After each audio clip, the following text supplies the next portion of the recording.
Is Honorable Madaki in the House, please? My name is Aliyu Sani, Madaki, and I represent the Ala Federal Constituency of Kano State. Mr. Speaker, I want to come under Rule 8.4, matters of urgent public importance. And the matter I want to bring before the attention of this honorable House has to do with the issue of Samoa Agreement that was signed on behalf of Nigerians by the federal government on the 28th of June 2024.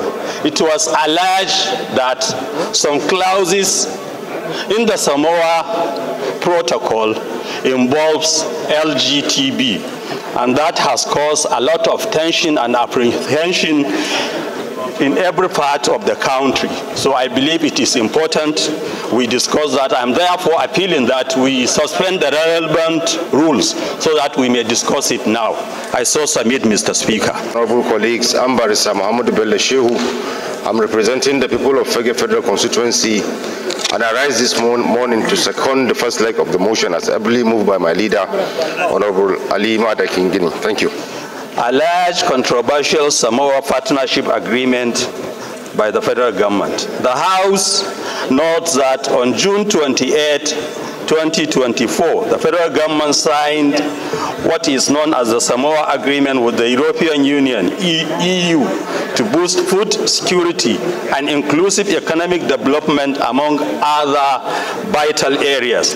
Concerned that the agreement allegedly has some clauses that compel underdeveloped and developing nations to support lesbian, gay, bisexual, and transgender LGBT community as condition for getting financial and other support from advanced societies. Also concerned that Article 97 of the alleged agreement, which states no treaty, convention, agreement, or arrangement of any kind between one or more member states of European Union or one or more member states of OACPS members shall impede the implementation of this agreement is seen as supremacy clause and thus violate Nigeria's sovereignty. Worried that other articles, especially Article 2.5, 29.5, 36.2, and Article 88 in the Samoa Agreement that was signed by the federal government may be inimical to the interests of Nigeria as a country and the values of our people as a whole. More so, it does not contain a reservation clause. Aware that Article 2.5 states that all parties systematically promote a gender perspective and ensure that gender equality is mainstream across all countries. Also worried that the phrase gender equality, as reported, is a Trojan horse for deceptively bringing in all sorts of immorality to our country, as gender no longer means sexes, male and female, as traditionally understood. It now includes homosexualism, lesbianism, transgenderism, and animalism. Further worried that the signing of such an agreement with the aforementioned clauses, if true, violate our sovereignty and is a clear contravention of Section 12.1 of 99 Constitution as amended. The federal government may have signed the agreement without exhaustive consultation and consideration for possible long-term consequences. Resolve to call on the federal government to suspend the implementation of the Samoa Agreement until all controversial clauses are clearly defined to make sure that they do not violate any law in Nigeria.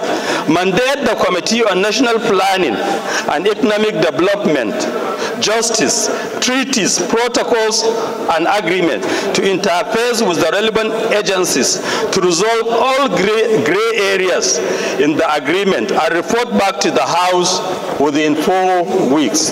I so submit, Mr. Speaker. It's sponsored by 88 members Among them are 5 members of leadership, which includes the minority leader, Honorable Kumo, Honorable Halims, Honorable Aliyu, and Honorable Nolin, Honorable Sada Soli, Honorable Abdul Samad Dasuki, Honorable Yusuf Rabiu, Honorable George Ozotunobi, and 80 others. I so submit, Mr. Speaker. Contribution to what just been said by my leader, Aliyu Madaki, with regard to this Samoa Agreement. Actually, Mr. Speaker, I am in center stage of this all what is going on in this house as far as Samoa Agreement is concerned. So my position, Mr. Speaker, sir, this Samoa Agreement has contravened our values, ethics, and our grand norm.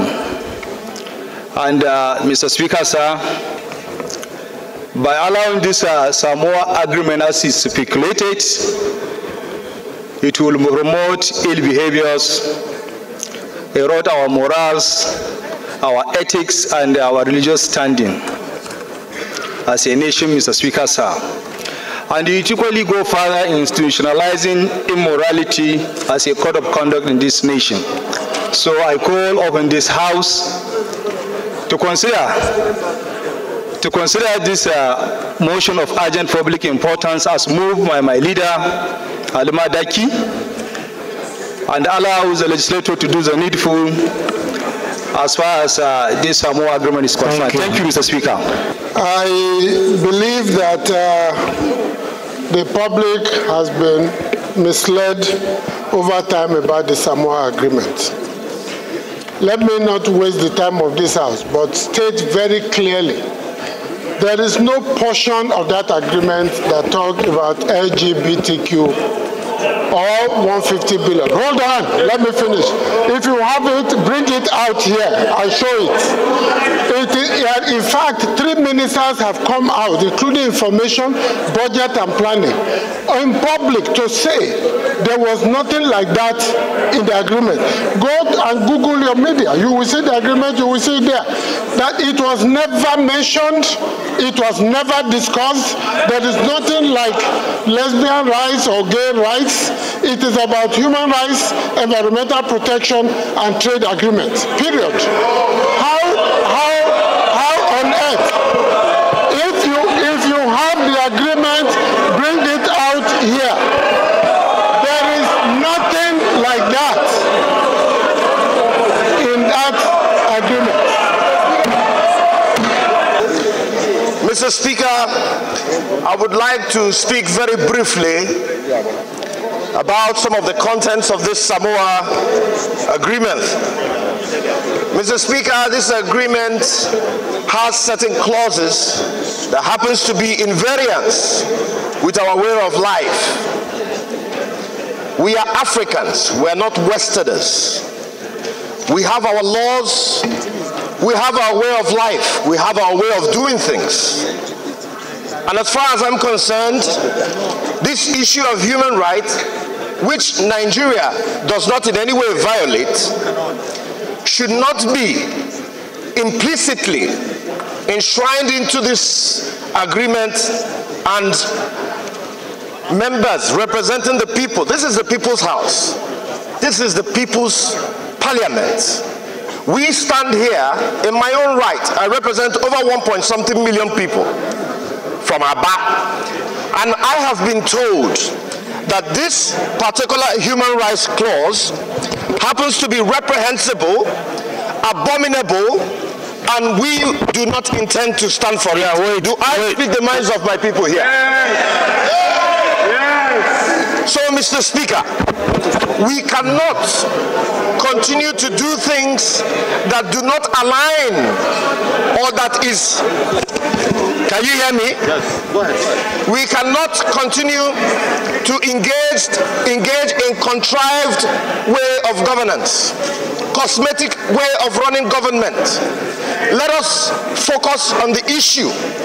issues that matter. Our people are hungry.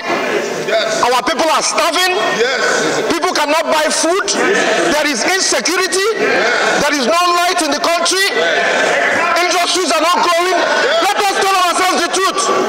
Why are we here talking about LGBT, GTBT, whatever? Let us concentrate on the issues that matter. As far as I'm concerned, Mr. Speaker, our people are not interested in this. So let us step it down. Let us close it. Let us forget everything about it. My dear colleagues, this motion is one that is investigative. Because it's an investigative motion, I will even caution that we should not be judgmental in our argument. But clearly, where the federal government is going into an agreement, by the provisions of Section 12 of the Constitution, the Parliament ought to be carried along. And if the Parliament had been carried along, these arguments, even from our people that we speak for, would not have been there, because Nigerians would have been better informed. The problem is that of lack of information. And as a Parliament, all we are saying is that we want to be satisfied that what the executive has told Nigerians is actually the true position of the facts. That's all we're asking for. At this stage, we are not condemning or accepting whether LGBT is in the contract or not. But we want to know, we want to confirm, and we want to affirm. So I would therefore pray that at this stage, we all support the motion and allow this investigation to go on. When we get the report of the investigation, we can then carry out a full debate on the outcome. Mr. Speaker, I have an amendment and a reply to the House Leader. The first amendment, Mr. Speaker, is the need for Nigerian government to unsign and withdraw from the unpopular Samoa Agreement, and the need for the government to refrain from engaging in any such treaties that contravene the people's culture, religion, and unethical morals. One. And Mr. Speaker, this is the amendment. Mr. Speaker, agreement upon agreement has been signed by Nigeria in order to improve the Nigerian economy.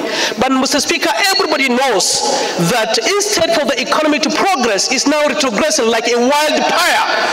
Therefore, Mr. Speaker, we urge and we tell everybody, no matter how much money Nigeria is going to get from this thing, the handlers of the current economy could not fix the economy. Therefore, this should be rejected in totality. Mr. Speaker, first and foremost, let me speak for and in support of the motion raised by Honorable Ali Madaki. In a world where its covenants proclaim black inferiority, in a world where, despite evidence to the contrary, but insists that black Africa is synonymous to poverty, misery, and other social evils. It is from this world that every right-thinking Nigerian should raise to vehemently resist, object, and reject anything that will bring about interfering and working against our religion and our moral values. So, I would be very glad and happy that what the executives are claiming and they are saying, I pray God Almighty to make it true. If it is, we are home and dry. If it is not, we are calling on everybody involved that this agreement should not only be withdrawn, but an apology should be given to the entire Nigerians. This is my position, and I so submit. Those in support of this motion say aye. Amendment. Those against say nay. The ayes have it. There was no amendment. This motion is referred to Committee on National Planning and Economic Development, Committee on Justice, treaties, protocols, and agreements, as well as legislative compliance.